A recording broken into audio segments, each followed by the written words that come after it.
最近收到唔少皇后山村居民嘅反映，話食水係出現好多不明嘅黑點。郭芬同埋團隊即刻同水務署啦、房屋署啦去跟進事件，要求政府係盡快清洗水管同埋水缸。水務署署長雖然話拎嗰啲水嘅樣本去檢查係顯示安全正常，但係唔少居民同我哋反映係好擔心。我哋要求政府必須要檢查好供水嘅喉管，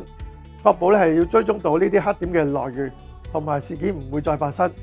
近年全港多區嘅水管都出現問題，好似早前油尖旺、屯門就爆水管，九龍城區亦都因為水管嘅問題出現路面下陷。我哋要求水務署擴大智管網嘅監察範圍，同時亦都要做好事故嘅應變管理，同區議員、關愛隊等建立溝通機制，一旦發生供水嘅意外，讓居民盡快掌握信息嘅。